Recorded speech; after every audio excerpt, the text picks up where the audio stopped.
and I would like to welcome you to today's webinar, Best Practices for Telehealth. Given the current public health crisis, I do want to highlight that this webinar will not address the recent New York State OMH guidance on telehealth, but we have resources available at our website, ctacny.org. Before we start, I want to take a moment to orient everyone to the WebEx system so you know how to participate in today's event. Please note that upon joining the webinar, you have been placed on mute to avoid any background noises that may distract others from listening to the presentation. If you come across any technical issues during today's event, please chat the host who will be able to assist you. During this webinar, there will be a poll question. I encourage you to participate. The polling feature is not working right now, so you can submit your answers using the chat box feature, which is located on the right-hand side of your screen. If it is not available, click the dialog bubble on the right toolbar and it should appear. Please make sure you send your answers to all panelists. You will have the opportunity to submit questions for the Q&A portion of this presentation, also by using the chat box feature. Please be sure to address your questions to the host only. In order to ensure that we will be able to answer as many questions as time permits, we request that you send your questions at any point during the webinar, and we will address them during the Q&A. We are very excited to have with us today Laura Ralston of the Department of Psychology at the University of Nebraska. Once again, thank you for joining us. I will now pass it along to Ms. Ralston to get us started. Hi, everyone. I just want to thank you all for joining today, and I am going to be giving kind of a modified presentation of what we were originally going to talk about. Specifically, we are going to talk about best practices for telehealth. To give you some background on what my experiences are, I am currently a doctoral student at the University of Nebraska-Lincoln. My clinical and research interests look at serving underrepresented populations. Specifically, I've mostly worked with sexual and gender minorities and racial and ethnic minorities. My research interests really span using technology to better serve these communities. And in that, I actually spent a lot of time engaging in telehealth. With the recent outbreak of COVID, as everyone has had to experience, we have had to make a shift in our training clinic at UNL to serve our communities using telehealth. Fortunately, I actually had been the assistant director of our training clinic last year, which allowed me to help with a lot of this transition. So I do have some experience moving some of these smaller clinics online. So I am happy to answer questions in that regard. Some things that I'm not as familiar with would be like licensing issues and billing and things like that. So if you have questions about that, I probably can't answer it, but I can do my best to try for some of those. So for today, we are going to talk about types of telehealth, do's and don'ts of each type, and common barriers to telehealth and how to overcome them. So this is our polling question. If you could just answer in the chat, and in a few minutes, I'll come back and kind of look at what everyone's answers are. What are some concerns you have in using technology for telehealth? If you could just send in the number that corresponds with your concern, that would be really wonderful. Thank you.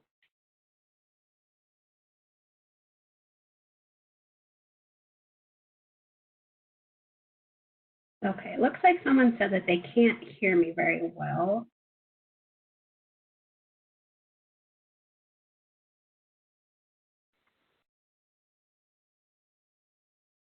Okay. Hopefully I just fixed my microphone a little bit. Oh. Some of the types of telehealth we're going to talk about today is phone conferencing, so using a telephone or cell phone, video conferencing, what we're doing right now, and text messaging. So phone conferencing is probably the most simplistic form of telehealth. It just really requires both parties to have a landline or mobile phone. Unfortunately, it's the least studied and the least understood of all of the different forms of telehealth, because when telehealth became a thing, it was pretty quickly replaced by video conferencing.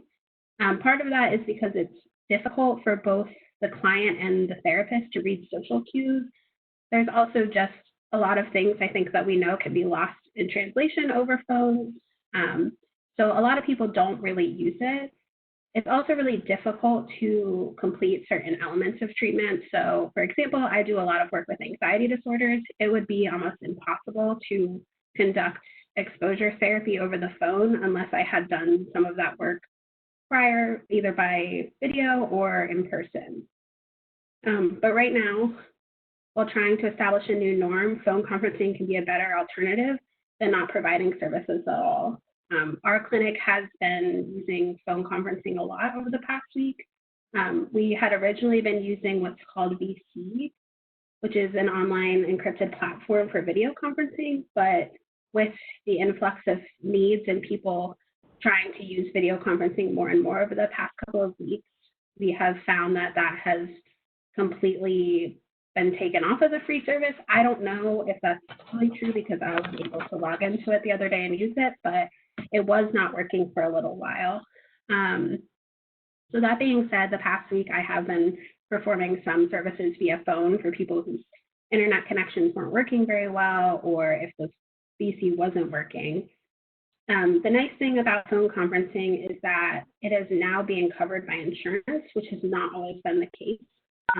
You used to not be able to bill at all for phone conferencing. So that is a nice thing that people can now bill for it, and it can be used as kind of a last resort.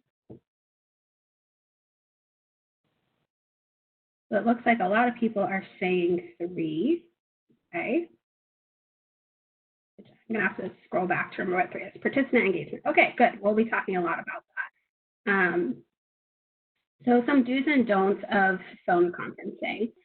The first and most important thing, I think, is deciding what phone number you'd like to provide to clients. In our clinic, we do not allow students to provide their personal numbers to clients. The way that we've been kind of bypassing that is letting our clients know that we'll be calling them from a blocked number at a certain time. Not the best way to deal with things, but for now, that's what's working. I know some people have talked about using like a Google Voice number. We're still trying to figure out some of the ethical concerns around that. But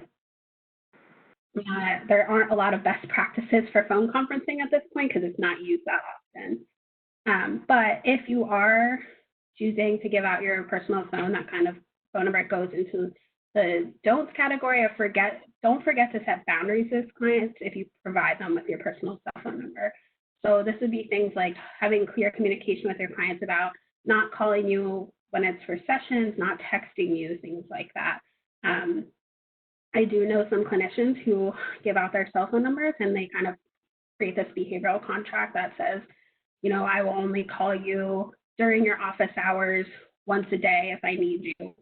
But that really depends on your personal preferences and what you're most comfortable with. Some other do's of phone conferencing, and some of these will overlap between the different types of technologies, but when you're working from home, it's really important to find a quiet place you won't be disturbed. That probably seems like common sense, but and kind of difficult right now. I myself live in a very small apartment, so I will talk to you about like ways that I've kind of mitigated some of the risk that's associated with being in kind of close quarters. You want to make sure that you're limiting distractions. So if I'm doing phone conferencing, I usually put my phone on do not disturb so no other text messages or phone calls or anything can come through. I turn off my computer if I'm sitting at my desk. I make sure that there are no pets in the room. I know that can be a little bit more difficult with kids, but I try to make sure as much as possible there's nothing there that can distract me. I make sure that I have a pen, a notepad, whatever I need there so that I don't have to get up and shuffle around, create noise, anything like that.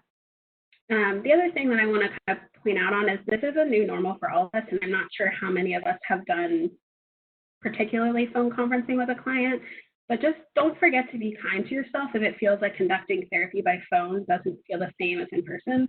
because it really doesn't.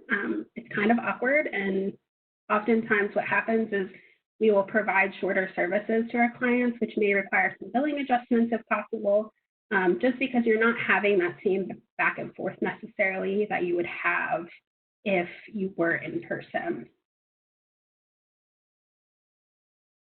Okay, so the next technology we're going to talk about is video conferencing, which is exactly what we're doing right now. It is the best studied and most widely used technology for disseminating mental health treatments. There are so many studies out there. If you were to need that to look at different ways, different disorders, things like that to treat. So a lot of the studies examining the use of video conferencing to provide treatment have shown similar reductions in anxiety, depression, and PTSD compared to in-person treatment. Like I said before, there are many research articles and many kind of how-tos on how to do therapy across disorders. These just happen to be 3 of the disorders I'm most familiar with.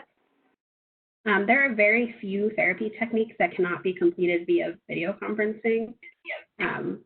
This can be one of the nicest things about using video conferencing is because it's almost an exact replacement for being in person, which I know is often a lot of providers and client concerns come from. How do I provide the same level of care? Well, we have plenty of research to say that you can definitely provide the same level of care. In fact, our clinic ran a study examining whether treatment for social anxiety could be conducted according to a standardized protocol with very limited modifications. And we actually found that treatment was executed the same way with the same beneficial results, and that we really didn't need to modify those treatments. I don't know how many of you are familiar with social anxiety treatment, but a lot of that requires exposure therapy, where sometimes it's like public speaking. Well, we were able to bring in people into the clinic who are able to kind of act as an audience for the client. And so that made it very similar to what we would do in person.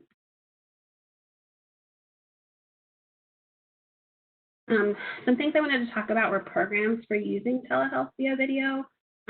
You'll probably see more and more of these being advertised and coming out.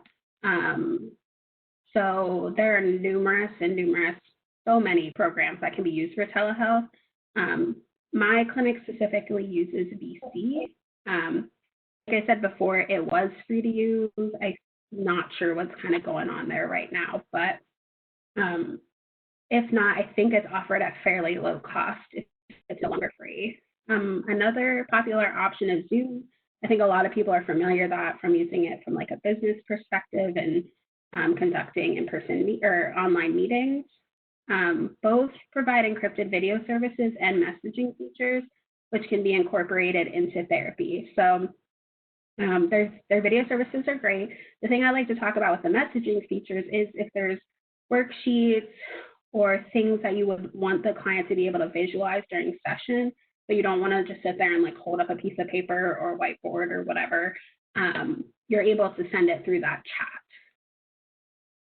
So I did provide a link here that talks about selecting a vendor, common vendors to use, and kind of just like a walkthrough for people who are less familiar with what type of video platform to use.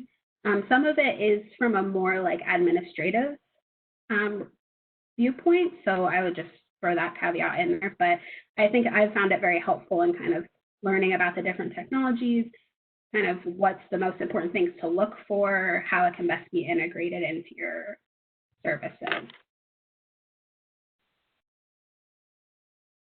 So I could probably go on forever about video conferencing do's and don'ts, but I tried to limit it to some of the most major ones.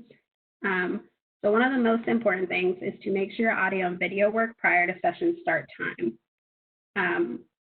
What I usually do, because as we know, things are changing, and with more and more people using these technologies, more and more glitches are going to happen. I get on about 15 minutes before my session. I open like just a Zoom link, and I try to talk to myself. It sounds weird, talk to myself on it, make sure that the audio is working, make sure the video is working. If I'm using Zoom, I do that. If I'm using VC, I do the exact same thing. Whatever service you're normally using, if you're able to just start a little early, that can be really helpful. I usually ask clients, if possible, to try to get on about 5 minutes early just so that they can make sure that everything is working for them. Some of this requires some finagling on your part in the beginning when you're getting clients online, helping them. Usually I'll do a phone call. Ideally, I would do this in person if I was going to start telehealth with someone, but that is not an option right now. So I've been calling clients and we've kind of walked through it together, how to set it up. But it's really important to take that time yourself to figure out from a client perspective, how am I going to set this up? What are the steps?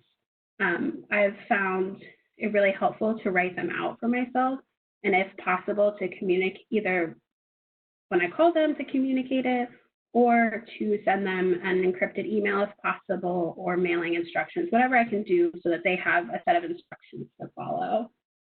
Another important thing is to be aware of your background, which I know can be very difficult right now, particularly when you're at home.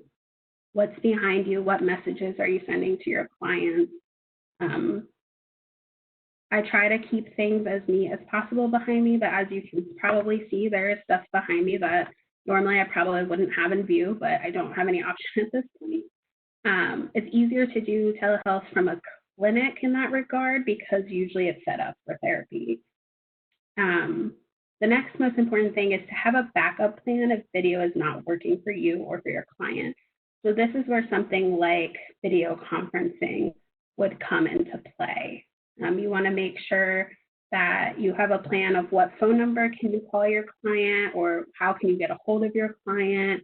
What can you do instead of videoing? Is there a backup time or date that you can use? It requires some flexibility on both parties to be able to kind of mitigate some of these technological issues that are going on. This is really important now because, like I said, we've had a lot of issues with video services working, and payment now being an issue. So just some things to think about. Kind of like what I said for phone conferencing, when you're working from home or really anywhere that's outside of an office, find a place that is quiet and that you won't be disturbed. For me, and for a lot of people that I know, purchasing headphones to maintain privacy has been really important. Like I said, I live in a very small apartment, and things echo. You can sometimes hear through walls. So as much as possible, I try to make sure that nothing that the client is saying can be heard. That being said, there are things that I say that could possibly be overheard. And so I try to think about how can I talk about things as much as possible that it wouldn't necessarily identify someone. And I know that's a big shift from what we're often used to, because I'm used to using my clients' partners' names or family members' names or things like that. So as much as I can use kind of other describers, I'll try to do that. But again, it's not a perfect situation. I know people who have purchased sound machines or have used some other kind of thing outside the door that can limit noise, or have just asked family members or whoever is in the roommates, whoever, to kind of just stay away from their office as much as possible if they can. Again, with video conferencing, limiting distractions is really important. Sometimes I find this to be more difficult with computers, just because email can be up and other programs can be up. Just limit those as much as possible. Close other programs, silence your phone if you can. Make sure that really the only thing you have up is that program so that you can give your client your fullest attention. So kind of one of the don'ts is don't forget to practice video conferencing if you're unfamiliar with this practice. So beyond the technical stuff, I think that there's also some kind of social stuff that goes along with it. So you want to make sure that you're looking at the camera. So I have a pretty small laptop, so like my eye height meets the camera, so it looks like I am making eye contact with the client. But some people may have a webcam that's up higher, and so when they look up, it looks like they're looking away from the client. So you just want to kind of try to practice, like, where is my line of vision? Is it going to look to the client like I'm looking at them, or is it going to look like I'm looking off in another direction? One way to kind of mitigate that is if your camera is sitting up higher, I usually try to like look at the client in their eyes as much as possible. If it's a bigger screen, that can be easier because you're usually almost face-to-face with them, but if it's a smaller screen, there's some adjustments that have to be made. Another thing is you don't want to speak too quickly or for too long. I mean, I think that's kind of a common therapeutic practice is to not do that, but particularly with people who may have not as great internet connections or who may not be as familiar with technology, if you're speaking too quickly, there may be lags. They may be trying to say something and you're talking over each other. So that's something to be aware of. I have actually practiced some of these skills with a colleague just to kind of get a feel for what is video conferencing with a client like, because it's very different than video conferencing with friends or family. There are a lot more things that you have to be kind of aware of. The other thing is just making sure that when you take those pauses, or making sure you take those pauses so that the client can get in what they need to say. And also just because sometimes people freeze and you can just talk and talk and talk for a really long time and then realize your client has been frozen for 10 minutes. So that's also very awkward. Okay, so one of the other pretty heavily studied technologies for telehealth has been app-based mental health. So these are application-based or apps. I'm pretty sure everyone's pretty familiar with that. So these generally occur through using mobile technology, so phones, tablets, some computers now. There's internet-based, and this is an important distinction to know. Internet-based are apps that continuously use the internet to deliver its content. So this would be things like Facebook, Twitter, Instagram. They are internet-based. They're constantly pulling information from the internet, constantly updating, sending notifications, things like that. Whereas there's native apps, and that's an app that is downloaded once and needs further connection to the internet to be able to update. So once it's downloaded, it's not going to connect to the internet unless it needs to update. But it uses far less data than the internet-based apps. And so many of the mental health apps that are being developed are considered native at this point to reduce some of those barriers of not having data or constant Wi-Fi connection. It's also in some ways just safer because it's less issues with potentially people hacking into an app. App-based mental health has been shown to be effective in reducing mental health symptoms, but like we'll talk about soon, there are some considerations to make with that.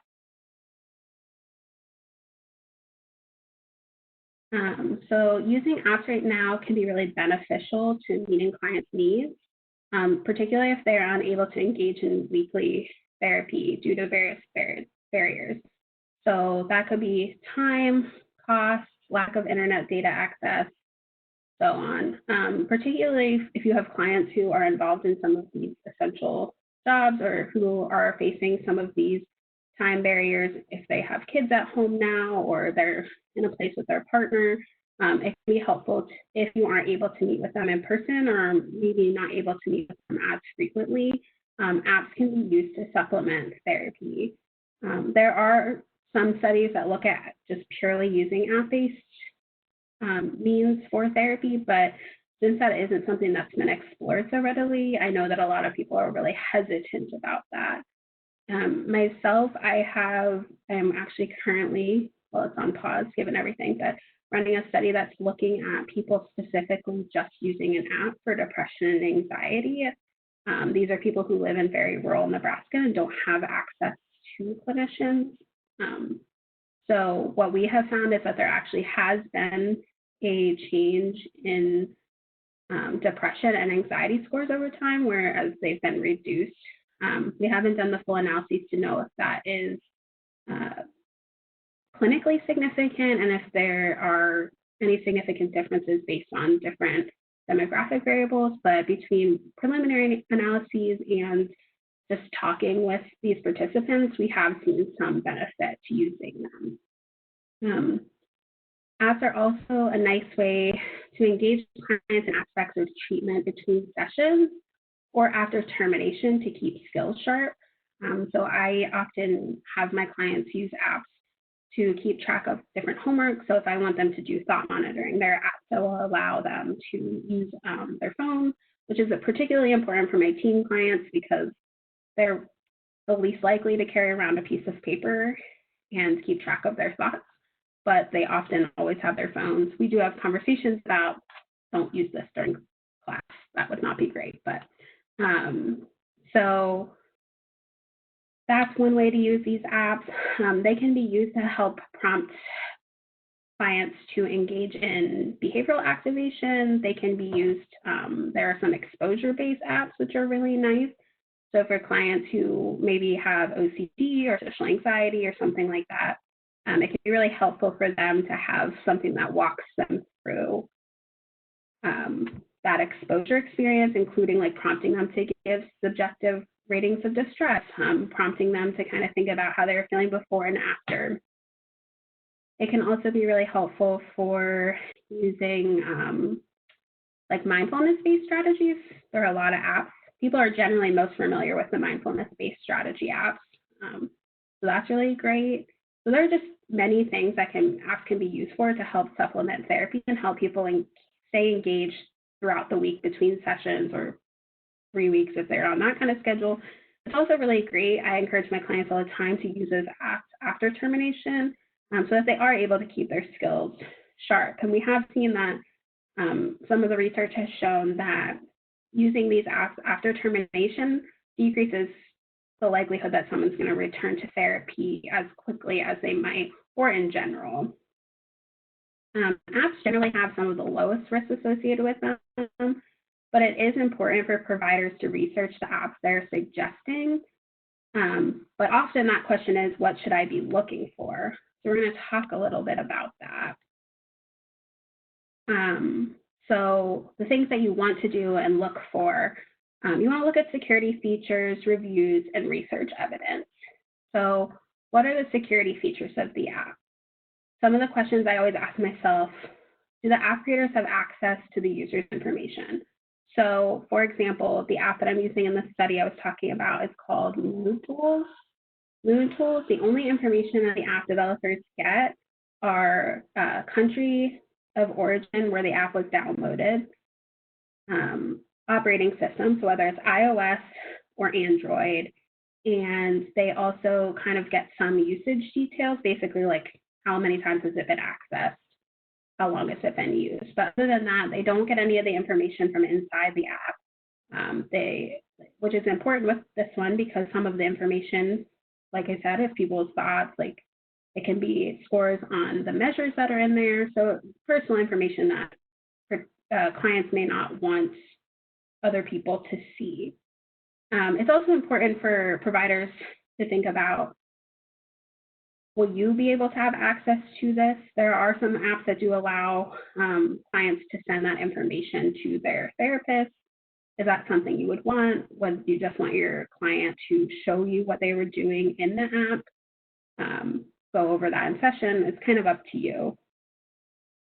The last thing you want to think about, and like I kind of touched on, was what information are they collecting? So that would again go back to the app creators. What do they have access to?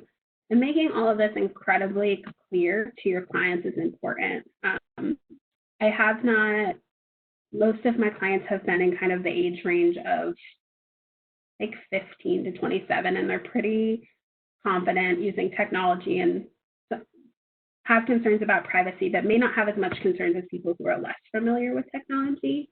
So it's important for you to know that background to be able to present this to your client in an informed manner. Another thing I like to look at is what do reviews from users say. So I don't often necessarily look as much about how helpful it was to them. I think that's important, but as we know, that can be a bit anecdotal. But does the app have a lot of bugs and issues? Does it need to be updated a lot to stay current? When it's updated, does it keep information or does it just glitch and delete things? And in some respects, I do like to know if it's useful. So are there certain aspects of this app that previous users have found useful versus not, just so I have an idea of what might be helpful to my clients. Because if I'm looking at an app that I specifically want it for behavioral activation, and a lot of the users say this was not helpful for me for X, Y, and Z reasons, that's something I like to keep in the back of my mind. The third thing is, has any research been conducted using this app, evaluating the efficacy of the app? So has this app been shown to be effective in reducing mental health symptoms? Has it been tested in that way? Some of the don'ts, and probably the biggest don't, is don't assume apps will work for everyone. It's important that providers can carefully consider which clients would benefit from using apps and which clients require more hands-on approaches.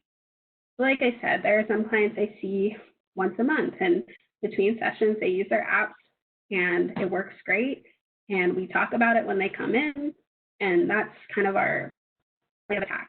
There are some clients who I've handed an app and they have never used it, and that's okay. And we've talked about, why didn't you use it? They might just say, I don't like it, I don't think about using it, I don't remember to use it. So just considering those factors. Some examples of apps for mental health, like I talked about, Mood Tools is one I'm really familiar with. It's a CBT, so cognitive behavior therapy based app, primarily used for treating depression. A lot of the elements in it can also be used for anxiety. So often if someone has depression and has a comorbid diagnosis of anxiety, it can be really helpful. Probably not something I would use for someone who strictly has an anxiety diagnosis, but elements of it could be helpful. Anxiety Coach is another cognitive behavioral therapy-based app. That should say used for treating anxiety. Sorry about that. And so this is one that incorporates some of the more nuances of anxiety treatment into it. So it's a little bit different than Mood Tools. And then PTSD Coach was created by the National PTSD Center and uses prolonged exposure and other techniques commonly used for treatment of PTSD. So down here, I included some websites that provide an overview of various apps. So these would include those things I talked about that are really important, like user ratings, research evidence. So ADAA has, which is the Association of Depression and Anxiety, they have an entire web page devoted to finding apps that are specifically for anxiety and depression. CyberGuide is a organization that goes through a bunch of mental health apps, same with SciComm, and looks at what are user ratings, what are the research evidence, how friendly are these apps, how engaging, et cetera, et cetera.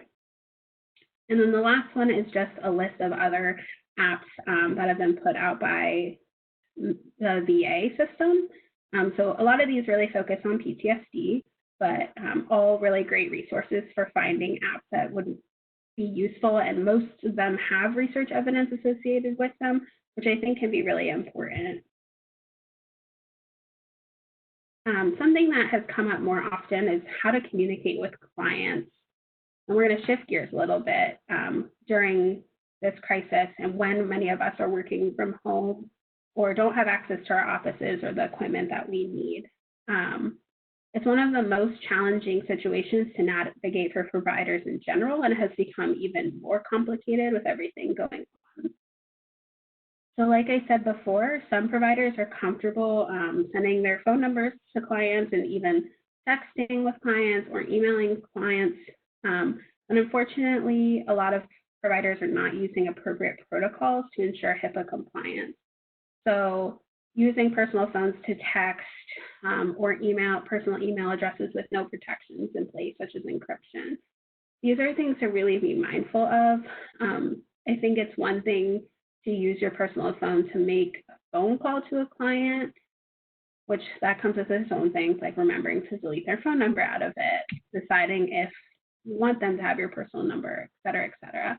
But what people don't think about is when you text message with someone, you may delete that on your phone, but oftentimes your SIM card will actually keep those text messages forever until it's just completely cleared out, like factory restored, or the SIM card is removed. So that's something to think about, is that just because you think you deleted it doesn't mean it's gone. The other thing is just silly things that happen. Like, I think we've all sent a text to the wrong person. That can be something that can come up with clients, and just being careful that if you are engaging in these practices, that you make sure that you're very sure of who you're texting. Is when it comes to emailing, is many of us are in organizations that may have encrypted emails, but the thing to think about is usually that encryption only goes within organizations and doesn't necessarily mean that when you send something out into the world, it's encrypted. And clients can share that information, or their emails can be hacked. So that's something to be mindful of. So to keep yourself protected, if you are using text or email to communicate with clients, make sure the service you're using is encrypted. With that being said, I just mentioned that does not mean on their end that things are, and by them I mean the clients, that their end that things are encrypted. So having a very clear conversation with clients that I may be sending you information and it's encrypted on my end, but whatever happens on the outside of that, you need to be mindful of. Like, I can send you an email, but someone could see that. If someone has access to your phone or gets access to your email, they may be able to see that. Just an example of an email service that is encrypted is Proton Mail. This can be used to communicate with clients if you find yourself in a situation where phone calls are not easy to make. So, for example, closure of clinics, no front desk staff, etc. This is the email service that our clinic is currently using. It is fully encrypted, which is nice, but again, having those informed conversations with your clients will be important about protecting themselves on their end. So some overall do's and don'ts of telehealth. You want to check your state guidelines about conducting teletherapy. So that is something I'm not going to be, I think a lot of you are in New York, or maybe all of you. That's not something I'm going to be very familiar with, because I know a lot of the rules surrounding it in Nebraska, but I don't know New York. So making sure you know those rules, and I know that they have changed within the last couple of weeks. That's the first most important thing. The next is conducting informed consent with your clients. People tend to think that they have an idea of telehealth, and then I'll talk to clients and they'll be like, oh, it's like Skype. So explaining to them, sort of, for video conferencing, it is like Skype, but it's a very different program. It's encrypted, which means that it keeps our conversation secure, unlike Skype. Generally, I tell them it's a little less glitchy, but that's not necessarily true right now. And then making sure that you provide some sort of telehealth consent to clients. So something that we've had to do in the past, because we have been doing telehealth for a while, is create a specific telehealth consent that goes over all the issues that might come up with telehealth. So like, what are we doing to protect them? What can happen if they share emails or whatever we send to them with other people? Another important thing is determining how terminations, interruption of service, and payment arrangements will be handled. I think right now this requires a lot more flexibility from us in terms of termination policies. What happens if your client gets sick? What happens if you get sick? What happens if there's a member of a family that gets sick? How are you going to manage that? Do you have plans in place to transfer that person to someone else? Is that even a possibility for you? Have you provided them with some sort of referrals in the off chance that something happens? And also just talking about how payment arrangements will be handled. So this may not be relevant for everyone, but for us, like, we have a front desk staff who creates our billing. They pay at the end of the session because we're on a sliding fee scale.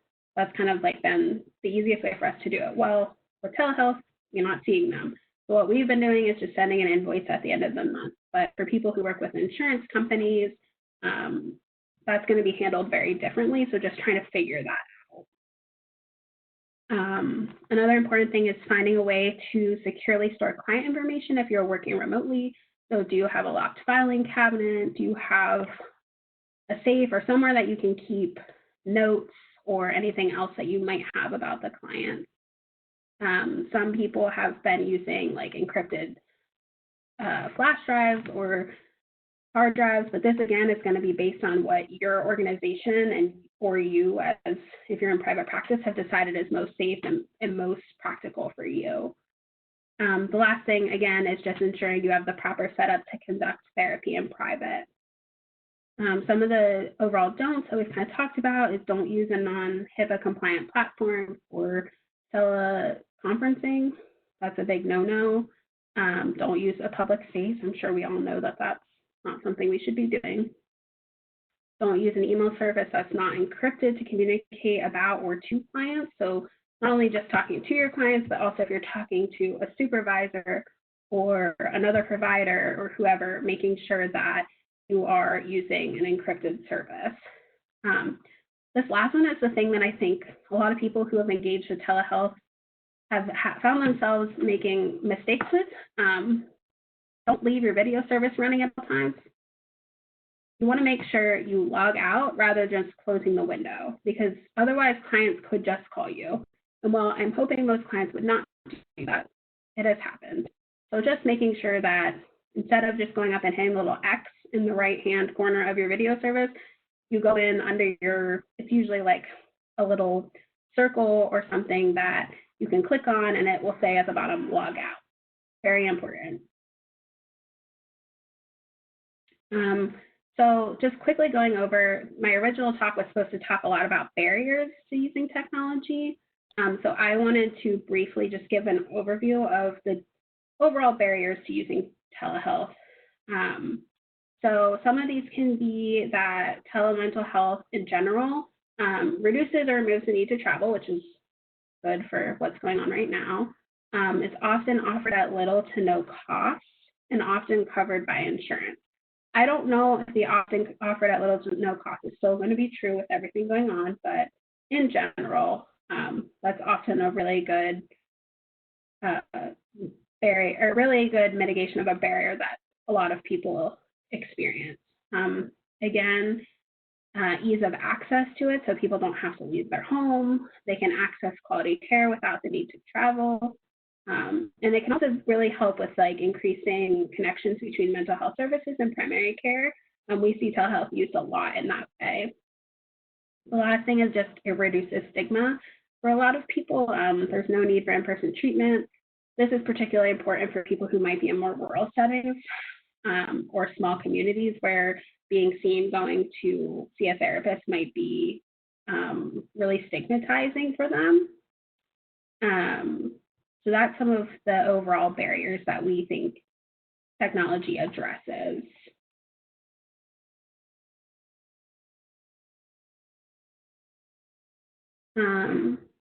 So just some important things to consider, and this will help to increase client engagement, is does the person have a working cell phone or landline? If they do have a cell phone, do they have unlimited minutes? Do they have internet access in either their home, so Wi-Fi, or on a smartphone? If they're using a smartphone, do they have unlimited data? Can they connect their phone to Wi-Fi? Are they comfortable with technology? If not, do you have a plan in place to walk them through setting things up? Do they have a safe, quiet, and private place to engage in therapy? Is it away from partners, roommates, children, etc.? This can be particularly important for any clients who have experienced domestic abuse or violence, making sure that they are safe. Or if someone is involved, like part of their treatment is like talking about a family member or talking about someone who might be around, making sure that they're doing this at a time that the other person may not be able to hear it.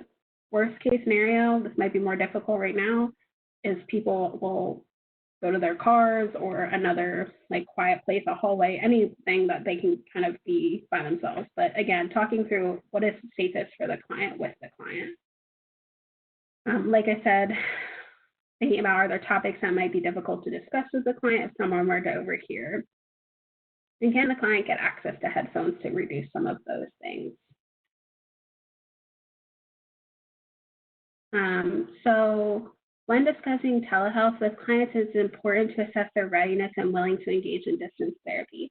That's not going to be maybe as relevant right now, but still an important thing to talk with your clients about. Like, Do you feel comfortable doing this? What are your concerns?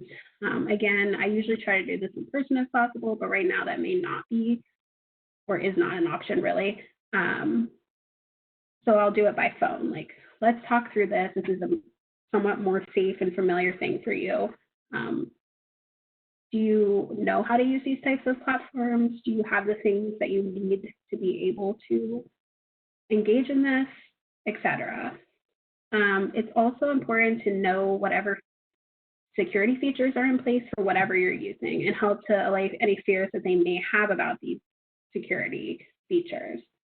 So knowing the basics about the technology you're using, having a basic understanding of those security features.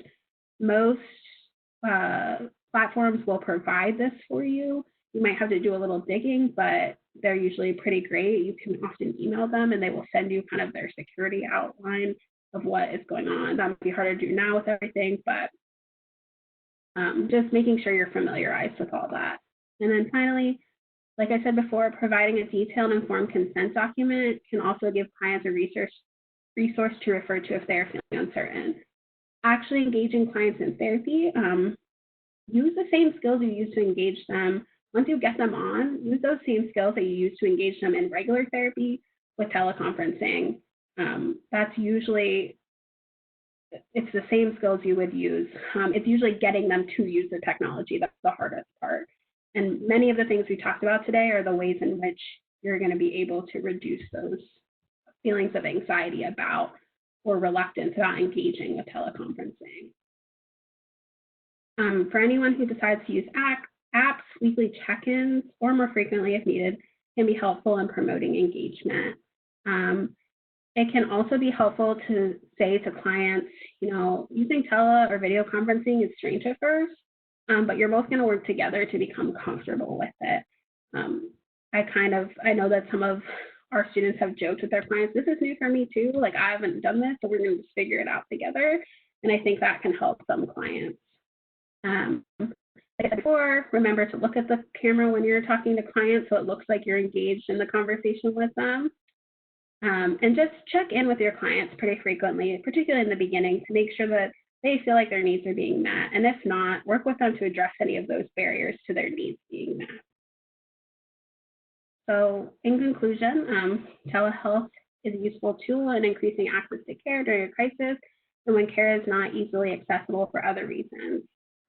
Like I said, providers should carefully consider which types of technologies they are using, how these technologies might be appropriate for some clients and not others, and ways to protect both the clients and themselves.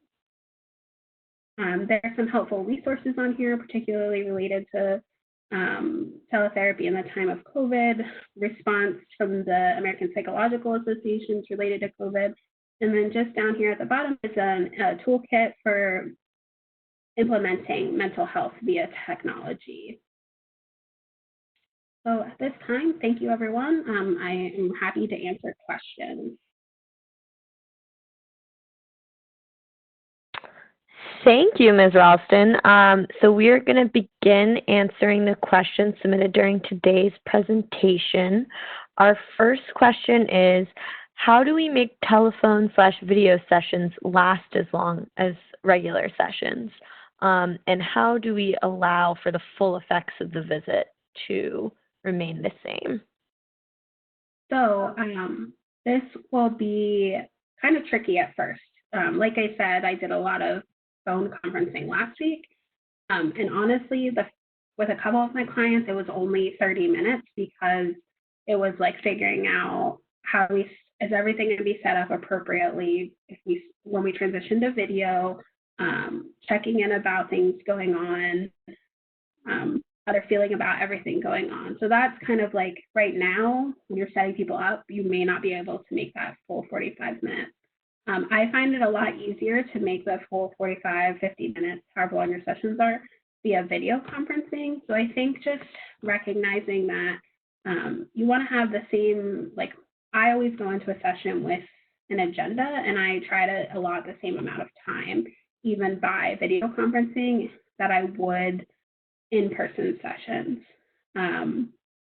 It can be strange at first because there are a lot more distractions, particularly for clients, when you're video conferencing, like they're oftentimes in like an office at home or a bedroom or something like that. So having conversations with them about limiting those distractions and fully engaging themselves in therapy. Great. Okay. The next question is, can you speak to managing risk, for example, safety concerns or suicide risk? Oh yeah, that's a great question. So the way that we do this is and how it's recommended to do this is figuring out with the client what is their risk level. Obviously, you would do the same things, like same sort of risk assessments you would do in person, but having kind of a backup plan that you talk to a client about. So either is there a person that we can call who could help you? So like often we have those emergency contacts when we provide in-person treatment. Who can we call if we think that you are at risk? The other thing that we often, which is our last resort, is if you're in a rural area, who is your local sheriff if we have to call them? Who are your mental health teams around you that we can send you to? So like where's the local crisis center? Do we have numbers in place for that? And then really if worst comes to worst, having to call 911. But in all the time that I've been doing telehealth, I haven't really heard of people having to do that. And again, that's a consideration you always want to make is this going to put the client at more risk? So you basically assess the same way. You just need to have a little bit more in place for being away from the person. So who can we call? Whether that be a support person or an emergency agency or whatever. Okay, great. The next question is, do you have any advice for using telehealth to support mental health concerns if your patients are children? Oh, actually, the first person I ever saw on telehealth was a child. So this can be difficult in some ways. So like I said, you really need to limit distractions with kiddos. So what I started with at first was having kiddo and at least one parent or caregiver with them at all times, just so that we could kind of establish like, this is the norm, this is what we're doing, which can be harder to do when you've already been engaged in therapy with a client for a while. So kind of talking through, is it possible for a caregiver to be there? If it's not, these are the clients you have to be the most flexible with, because sometimes my sessions are 30 minutes with my client and sometimes they're the full 50 minutes, just depending on how much engagement I can get from them. I often will either see if they have some sort of like tablet that they can pull up the worksheets or the activities that we're working on, or if they can get access to them if we're using like a workbook or something. And still like with some of the more basic behavioral treatments, like still having those rewards in place. So if we do 15 minutes of this activity, you can spend 5 minutes talking about this, or mom and dad or parents or grandparents or whoever's taking care of them will take you to do this thing or give you this like puzzle or something like that. So it does require more flexibility, but again, still using some of those same skills we have that we use with kiddos. Okay, great advice for engaging kids. The next question is, how would you go about telecommunicating with a client who is an elderly member who doesn't have access to a smartphone and is very hard of hearing? Okay, that's a good question. So I think it depends on what this client has access to. So if they don't have a smartphone, I have worked in an organization where we have worked with people who are hard of hearing. So if they have access to some of those services, which I know cost money and can be expensive, so using either those services that either provide some kind of tech space, or they're able to use like the people who the phone, I can't think of the actual name of the phone, but the phone services where they're able to help with that. The other thing is I don't know if this is possible, but I know that they're on VC or Zoom, but I know that there are some video platforms, if they are able to use a computer, that will actually like put text at the bottom so that they're able to see like closed captioning.